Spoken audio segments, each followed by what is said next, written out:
കേരളത്തിൽ മൂന്നാം തവണയും LDF തന്നെ അധികാരത്തിലെത്തുമെന്ന് SNDP യോഗം ജനറൽ സെക്രട്ടറി വെള്ളാപ്പള്ളി നടേശൻ വെളിപ്പെടുത്തി രംഗത്ത് വന്നിരിക്കുകയാണ്. LDFന് തുടർഭരണം സമ്മാനിക്കുക UDF ആയിരിക്കുമെന്നും അദ്ദേഹം പരിഹസിച്ച് പറയുകയുണ്ടായി. UDFൽ ഇപ്പോൾ തന്നെ മുഖ്യമന്ത്രി ആരാകണം എന്നതിനെ ചൊല്ലി തർക്കം തുടങ്ങിയെന്നും വെള്ളാപ്പള്ളി കൂട്ടിച്ചേർത്തു. 2026 നിയമസഭാ തിരഞ്ഞെടുപ്പിലും ഇടതുപക്ഷം തന്നെ സംസ്ഥാനത്ത് ജയിക്കുന്നതാണ്. അവർ തന്നെയായിരിക്കും ഭരിക്കുക.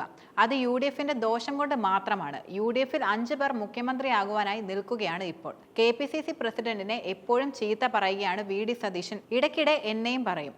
അവർ തണ്ടനാണെന്നും വെള്ളാപ്പള്ളി പറയുകയുണ്ടായി. ശശി തരൂർ രാഷ്ട്രീയ അടവ് നയങ്ങൾ പലതും കാണിക്കുകയും ചെയ്യുന്നുണ്ടെന്നും അദ്ദേഹം വെളിപ്പെടുത്തി. തരൂർ ഇടയ്ക്ക് പ്രധാനമന്ത്രി നരേന്ദ്രമോദിയെ സുഖിപ്പിക്കാറുണ്ട്. ഇടയ്ക്കൊക്കെ കോൺഗ്രസിനെ സുഖിപ്പിക്കും. ഒരു പാർട്ടിക്ക് അകത്ത് നിൽക്കുമ്പോൾ അച്ചടക്കത്തോടെ നിൽക്കണമെന്നും എന്നാൽ തരൂർ അങ്ങനെ നിൽക്കുന്നില്ല എന്നും അദ്ദേഹം കുറ്റപ്പെടുത്തുകയും ചെയ്തു. ആശാമാരുടെ അവസ്ഥ കണ്ടിട്ട് കഷ്ടം തോന്നുന്നുവെന്നും അദ്ദേഹം പറയുകയുണ്ടായി.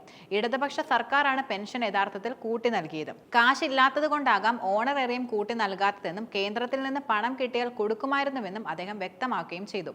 അതേസമയം തന്നെ BJPയുടെ പുതിയ സംസ്ഥാന അധ്യക്ഷൻ രാജീവ് ചന്ദ്രശേഖരനെ മാന്യമായ വ്യക്തിയെന്നാണ് വെള്ളാപ്പള്ളി നടേശൻ കൂടുതലും വിശേഷിപ്പിച്ചത്.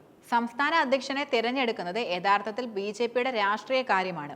രാജീവ് ചന്ദ്രശേഖർ അല്ലാതെ വേറെ ആര് വന്നാലും സംസ്ഥാന BJPയിൽ കൂട്ടകലഹമാകും ഉണ്ടാകുകയെന്നും അദ്ദേഹം ശക്തമായി തന്നെ പറഞ്ഞു. PC ജോർജിന്റെ ലവ് ജിഹാദ് പരാമർശം BJP തുകിപ്പിക്കാൻ വേണ്ടി മാത്രമാണ്. ഭക്ഷണം കഴിക്കാനും നുണ പറയാനും വേണ്ടി മാത്രമാണ് PC ജോർജ് ശരിക്കും തുറക്കുന്നത്. ഇവരെല്ലാം അടിഞ്ഞുകൂടുന്നത് BJPയിലാണെന്നും ആർക്കും വേണ്ടാത്തവർ അടിഞ്ഞുകൂടുന്ന സ്ഥലമായി യഥാർത്ഥത്തിൽ ഇപ്പോൾ BJP മാറിയെന്നും അദ്ദേഹം പരിഹസിക്കുകയാണ്.